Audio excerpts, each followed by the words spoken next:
તો રજૂ કરીએ છીએ નાટ્યકૃતિ, જેમાં ભાગ લેનાર બાળકો છે જીયાનસી ઉમરીગર, હીર ઉમરીગર, હર્ષિલ ઉમરીગર, રિદ્ધિ સારંગ અને કિયાન ઉમરીગર.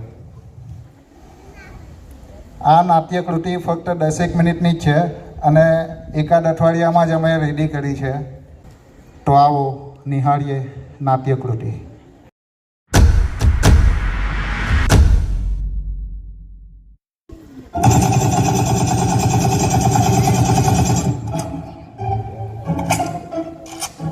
ક્રિશ, દિયા, ચાલો તો જમી લો, તો બહુ લેટ થઈ ગયું છે. મમ્મી તું થોડી વાર ઊભી રહે ને, હજુ તો મારે 5 જણાને મારવાના બાકી છે. હાય હાય માં, તું મારામારી કરતો ક્યારે થઈ ગયો? ઊભો રે, હમણાં જ તારા પપ્પાને કહું છું. અરે મમ્મી, એ રિયલમાં નહીં પણ એ પબજીમાં 5 જણાને મારવાની વાત કરે છે. સબ્જી? સબ્જી નહીં, પબજી મોબાઈલમાં ગેમ આવે, ગેમમાં મારામારી કરવાની એમ? હા મમ્મી, ગેમમાં જ. નહીં તો એનામાં ક્યાં એટલી તાકાત છે? હકીકતમાં તો એનાથી પાપો પર તૂટે એવું નથી. પાછું તો તમે એને સુપર હીરો નામ આપેલું, ક્રિસ. એ વાત તો તારી ખરી, પણ આ તું શું કરે છે ક્યાંની મોબાઈલમાં? મેં તો રીલ જોઉં છું. આ ગીત કેટલું મસ્ત છે, જો ને મમ્મી. પણ તું એક રીલ પર ઊભી રહી તો જોઉં ને. જરાક વાર થાય એટલે કાચા બદામ, જરાક વાર થાય એટલે ગુલાબી સાડી, જરાક વાર થાય એટલે આ ગીત, જરાક વાર થાય એટલે પેલું ગીત. કંટાળી ગઈ છું હું તમારા રીલના ગાંડપણથી. મામા, બાજુના ગેમમાં, જલ્દી આવ, હું પણ આવું છું. હવે આ બાજુના ઘેરમાં લડાઈ કરવા જવાનો કે હું? મામા, yes, chicken dinner, winner, chicken dinner, winner, chicken dinner, winner, chicken dinner. ઓ ભાઈઓ, આપણે વેજીટેરિયન છે, આ બધું બંધ કરો ચિકન ડિનર વાળી. આ મોબાઈલ છોડો અને બહાર જુઓ. પરમગુરુએ કેટલી સુંદર પ્રકૃતિની રચના કરી છે. પણ મમ્મી, એમાં પબજી જેવા ગ્રાફિક્સ નથી. પબજી જેવી મજા બીજા કઈમાં નહીં આવે મને તો. ચાલો હવે ખાવાનું ખાઈ લો, નહીં તો ભૂખ્યા જ સૂવું પડશે.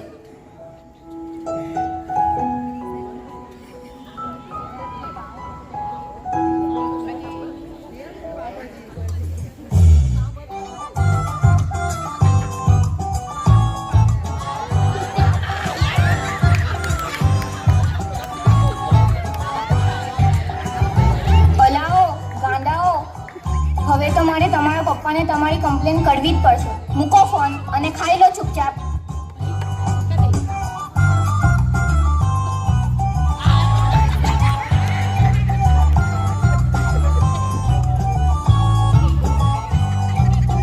ચાલો હવે તમારે ટ્યુશનનો સમય થાય ત્યાં સુધી સૂઈ જાઓ.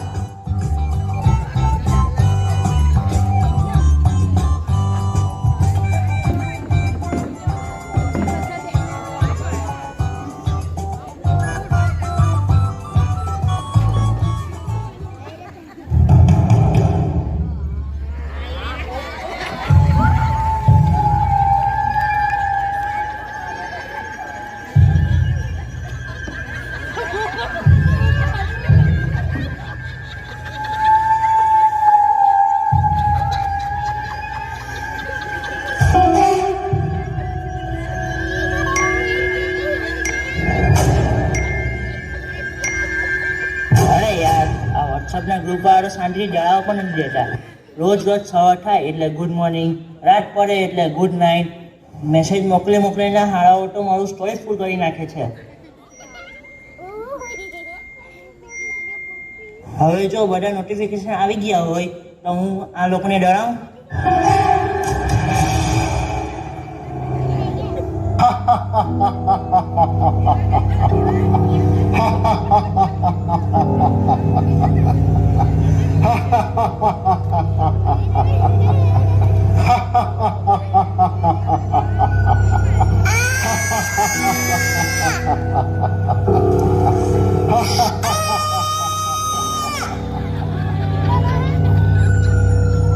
કોણ છે તું? કોણ છે? હું મોબાઈલ મોબાઈલ રાક્ષસ છું અને તમે બધા યુવાનો અને બાળકો મારા ગુલામ છો. ગુલામ. મેદાનનો સુમસાન છે અને આ મેદાનનો હું બાદશાહ છું. બાદશાહ. મોબાઈલ રાક્ષસ. હા, મોબાઈલ રાક્ષસ. હું તમારો સમય ખાઈ જાઉં છું અને તમારું ધ્યાન, આંખોની રોશની, સમય, અભ્યાસ, પરિવાર અને મિત્રો સાથેના સંબંધ એ બધું જ બગાડવાનું કામ મારું છે. હું તમારી પાસેથી આ બધું લઈ લઉં છું અને તમને આપું છું એકાંતવાળું અને દોસ્તી તેમજ પરિવાર વગરનું જીવન. એક રોબોટ જેવું સૌ નીરસ જીવન, જેને જીવવાની કોઈ મજા નહીં આવે. સમજ્યા? ચાલો હવે ટાઈમ પાસ નહીં કરો. હું તમને લેવા આવ્યો છું.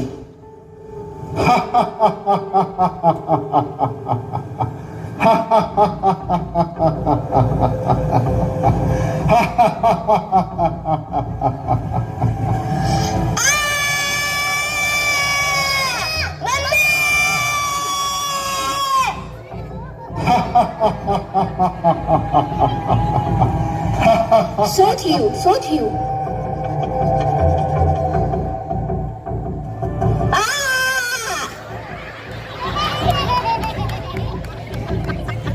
અરે યાર, આમ ચીસો પાડીને મને જણાવવાનું બંધ કરો. મોબાઈલ રાક્ષસ, તું અહીં શું કરે છે? આ બાળકને લેવા આવ્યો છું. પણ કેમ? એ લોકોએ તમારું શું બગાડ્યું છે? એ લોકોના કારણે જ તો મને શાંતિ મળતી નથી. જરાક વાર થાય એટલે મોબાઈલ લઈને બેસી જાય છે. ભણવાનું કરવાનું છે કે નહીં? પણ કંઈ નહીં. તમે લોકોએ તો મને જન્મ આપ્યો છે. તમે વડીલો જ બાળકોને મોબાઈલ પકડાવી દો છો. પછી બાળકો બગડી જાય તો આળો પ્રમાણે પણ નાખો છો. તારી વાત સાચી છે, પણ અમે પેરેન્ટ્સ તો એ લોકોને અભ્યાસમાં મદદ થાય એના માટે ફોન આપીએ છીએ. એમ? અને તમે ફોન આપો છો, પછી એ લોકો ફોન સાથે શું કરે છે એ કોણ ધ્યાન આપશે?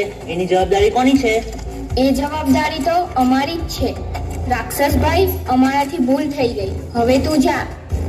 ના, આ બાળકોને મારી સાથે લીધા વગર હું નહીં જાઉં. ચાલો.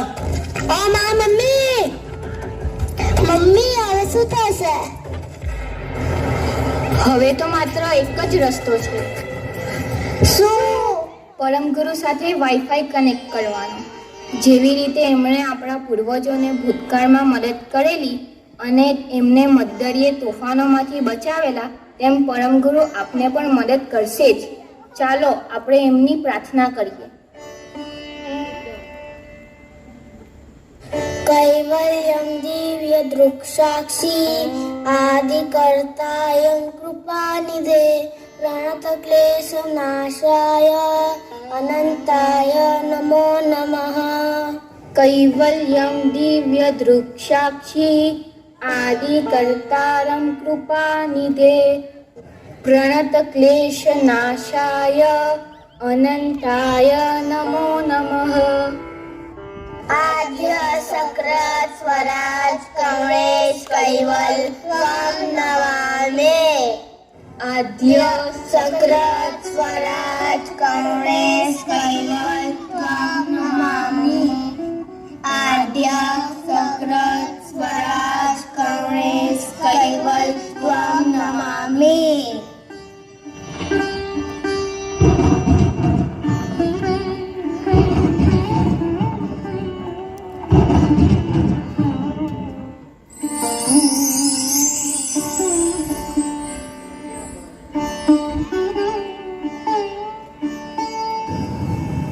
તું કોણ છે? હું પ્રકૃતિ પરી છું.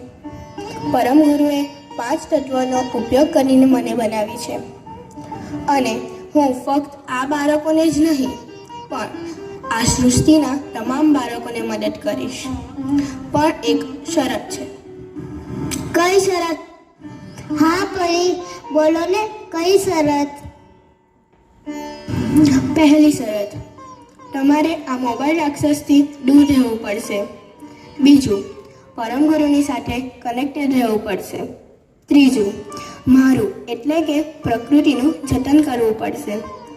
અને આ રમતગમતના સાધનોનો ઉપયોગ કરીને જાતે મેદાનમાં જઈને રમતગમતો રમવી પડશે, કારણ કે સ્ક્રીન ઉપરની જીત અને ઇન્સ્ટાગ્રામની દુનિયા એ હકીકતમાં તો નકલી છે અને ખોટી છે. અસલી મજા તો મેદાનમાં મિત્રોની સાથે પરસેવો પાડીને રમવામાં અને મજાક મસ્તી કરવામાં આવે છે. સાચી વાત છે. આવો આપણે બધા મોબાઈલ છોડીએ અને મેદાન પકડીએ.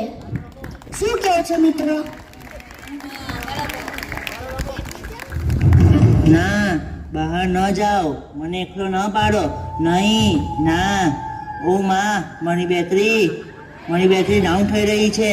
કોઈ પાવર બેંક લાવો, મને બચાવો, મને એકલો ના પાડો પ્લીઝ. ઓ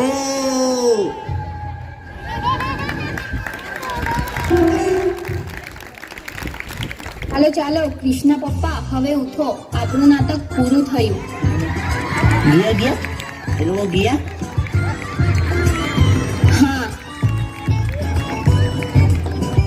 અને હા, પ્રકૃતિ પરી એટલે કે મારી નરંગબા, તમારો પણ ખૂબ ખૂબ આભાર.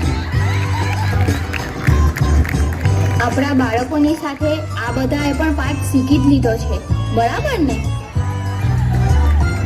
સત્કરિવલ સાહેબ.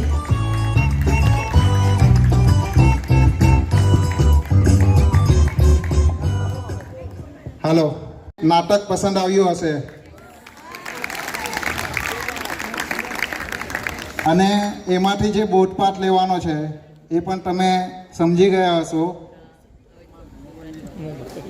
કે મોબાઈલનો ઉપયોગ કરો, ઓછો કરો અને પ્રકૃતિનું જતન પણ કરો સાથે સાથે, અને પરમ ગુરુની સાથે કનેક્ટેડ પણ રહેવાનું છે, ખરું કે નહીં? સત્કરિવલ સાહેબ, તો આપણે 3 વસ્તુનું ધ્યાન રાખવું જોઈએ. પાણીનો બગાડ ઓછો કરવો જોઈએ, નળ ને બધા ખુલ્લા ન રાખી મૂકવા જોઈએ,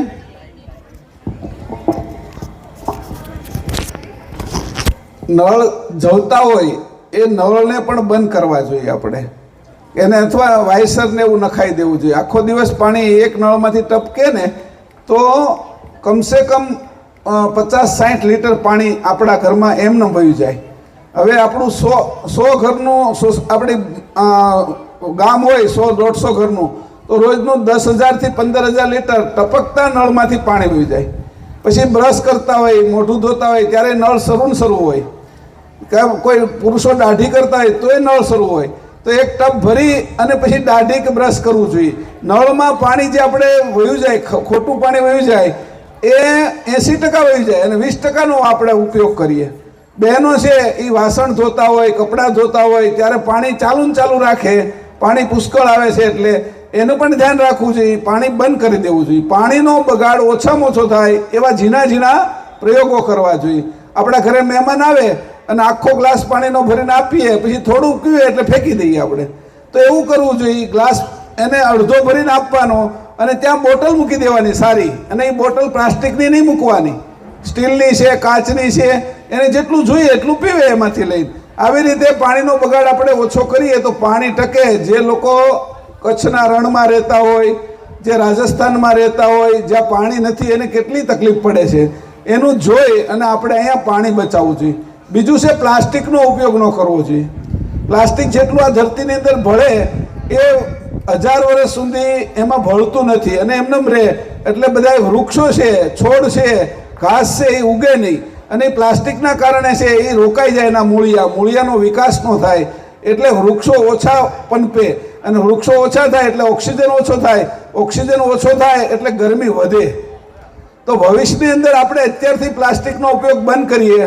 એક ઘરની અંદરથી આપણે શાકભાજી લેવા જઈએ ને તો 4-5 પ્રકારના શાકભાજી લાવીએ તો બધાને અલગ અલગ પ્લાસ્ટિકની થેલી આપે, અને એ થેલીઓ આપણે એક ઘરમાં લાવીએ તો 5 થેલી રોજ નવી આવે.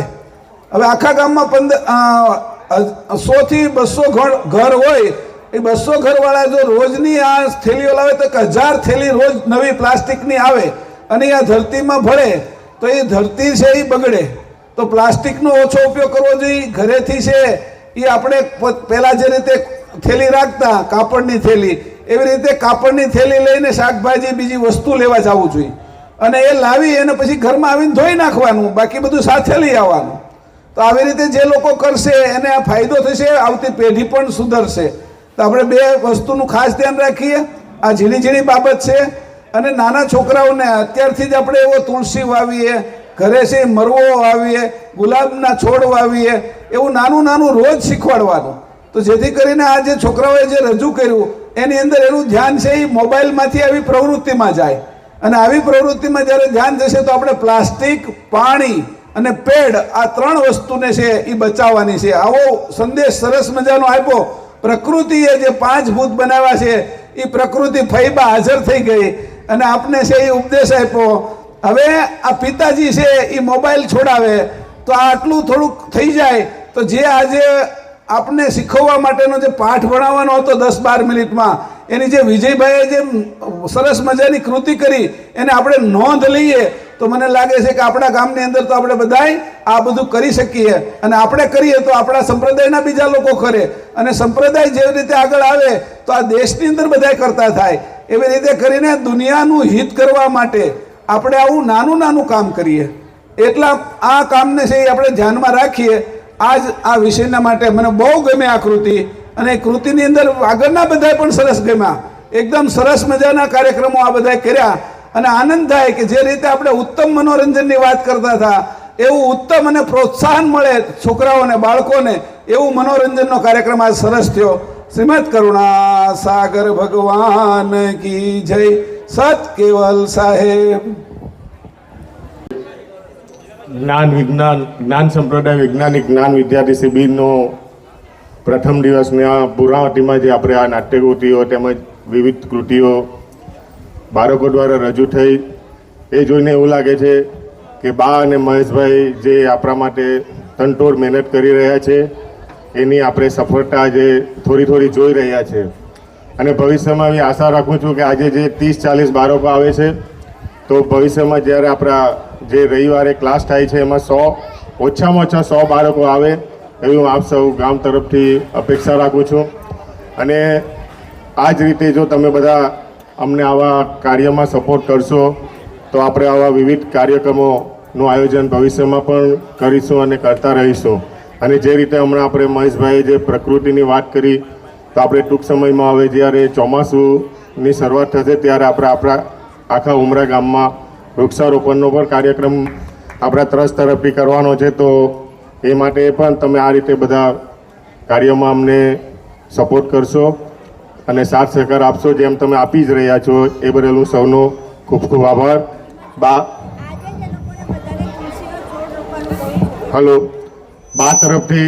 બા તરફથી સૌને એક આગ્રહ છે કે આજે જ એટલે આવતીકાલે દરેક ઘરમાં જેટલા અહીંયા બેઠા છે દરેક ઘરમાં પોતાના ઘરમાં એક તુલસીનો છોડ, અને બાળકો તરફથી એક જેટલા બાળકો શિબિરમાં છે એ લોકોના બાળકોના ઘરમાં એક તુલસીનો છોડ વાવો એ બા તરફથી સૌને વિનંતી છે. સત કેવલ સાહેબ.